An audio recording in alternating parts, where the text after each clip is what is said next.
안녕하세요, 부자아빠입니다. 미 대선이 벌써 3일 앞으로 다가왔습니다. 영상에서도 미국 대선 이야기를 참 많이 했던 것 같은데요. 미 대선에 대해서 다루는 건 오늘이 마지막일 것 같네요. 3일밖에 남지 않은 미국 대선 흐름, 홍콩 주요 거래소 그룹에서 출시하는 가상자산 지수, 비트코인 오더북과 테더 도미넌스, 그리고 스테이블코인 공급 비율을 통해 포착한 강세장 시그널, 이런 이야기들로 오늘 영상 풀어가 볼게요. 그럼 시작합니다.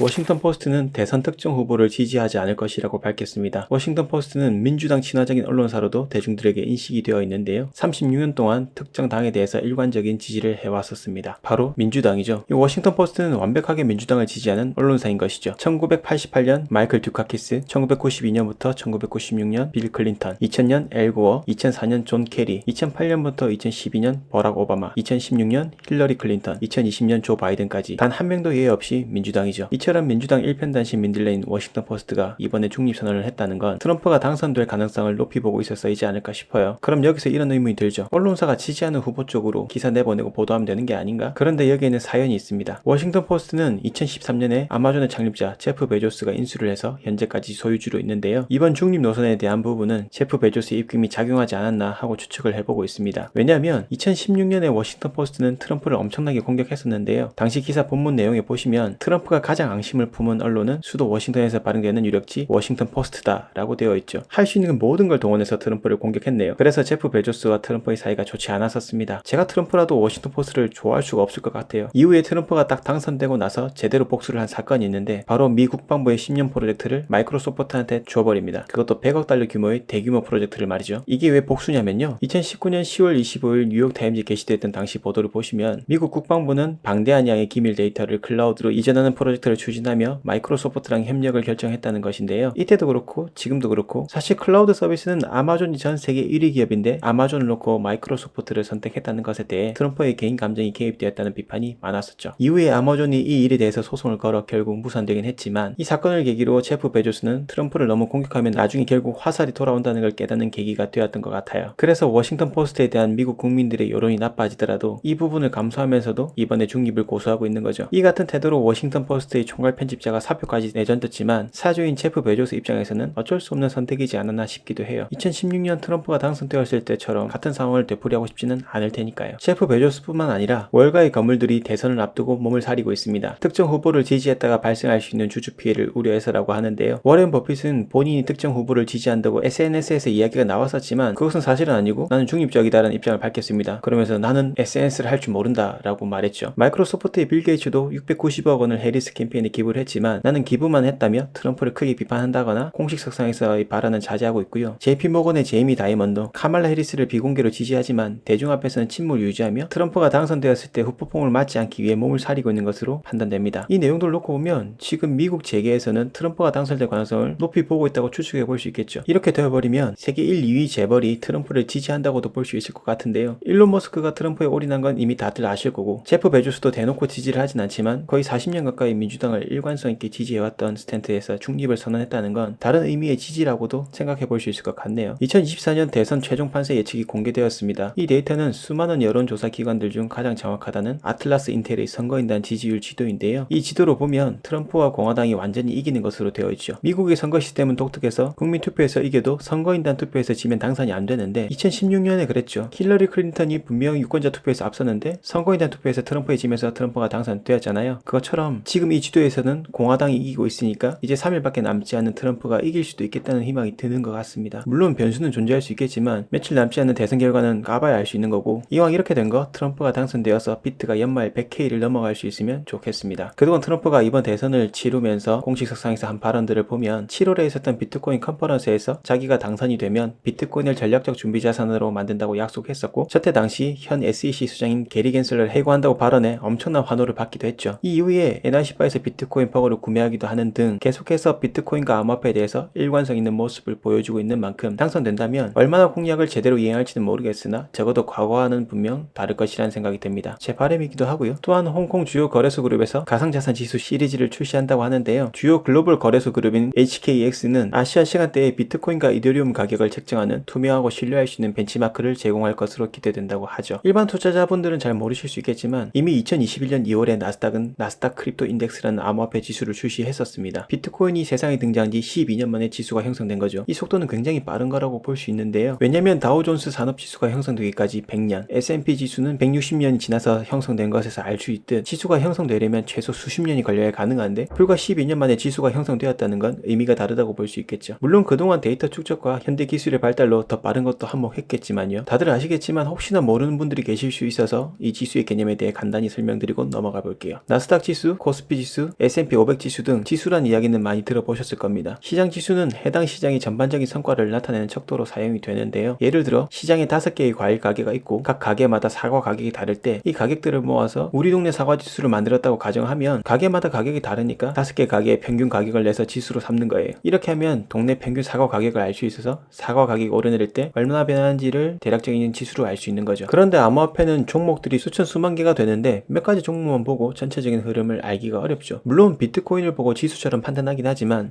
비트코인만으로는 파악되지 않는 흐름들을 지수를 통해서 파악할 수가 있고 가끔 비트가 아니라 다른 코인들이 시장을 주도할 때도 있기 때문에 여러 코인을 반영한 지수가 더 유용할 수가 있습니다. 지수가 형성되면 기관 투자자의 유입이 촉진될 수 있어요. 기관 투자자들은 대개 특정 자산에만 집중 투자하기보다 지수를 통해 분산 투자하는 것을 선호하거든요. 암호화폐 지수가 있으면 기관들이 이를 기준으로 투자하기가 쉬워지고 결과적으로 시장에 더 많은 자금이 시장에 유입될 수가 있겠죠. 그래서 이번에 HKEX처럼 전 세계 주요 마켓에서 지수가 계속 형성된다는 건 암호화폐 시장에 아주 긍정적 영향을 주는 거라고 할 수 있겠습니다. 이제 비트코인 오더북 차트와 온체인 데이터를 통해서 앞으로 흐름 체크해 볼게요. 먼저 바이낸스 4시간 오더북 차트인데요. 비트코인이 73.6K를 터치하고 횡보 이후 이 지점에서 눌리며 대규모 청산이 일어났죠. 여기서 반등하는가 싶다가 한 번 더 쭉 빼주면서 한 번 더 청산이 크게 일어났습니다. 이 과정에서 높아져 있던 미결제 약정이 대부분 해소가 되었고 이렇게 롱 청산이 일어나고 미결제 약정이 해소된 구간은 저점인 경우가 많았는데요. 과거에도 보시면 여기도 미결제 약정이 대거 해소되고 롱이 많이 청산되면서 저점을 다시고 상승을 해줬고 여기서도 미결제 약정이 해소가 되고 크게 롱 청산이 일어나면서 다시 비트가 상승을 해주었죠. 그리고 지금 여기도 마찬가지. 그렇기 때문에 다음 주에 해리스가 당선되었다는 소식만 아니라면 충분히 단기적으로 저점이 나왔을 거라 보고 있고 여기부터 상승을 해나간다면 정고점을 넘길 수 있는 가능성도 높아지겠죠. 조금 전에 보여드린 데이터는 유료 데이터인데요. 비트코인 실시간 브리핑, 각종 유료 온체인 데이터, 이더리움 알트코인에 대한 정보는 제가 운영하고 있는 텔레그램에 수시로 올려드리고 있습니다. 왜냐면 워낙 변동성이 큰 시장이고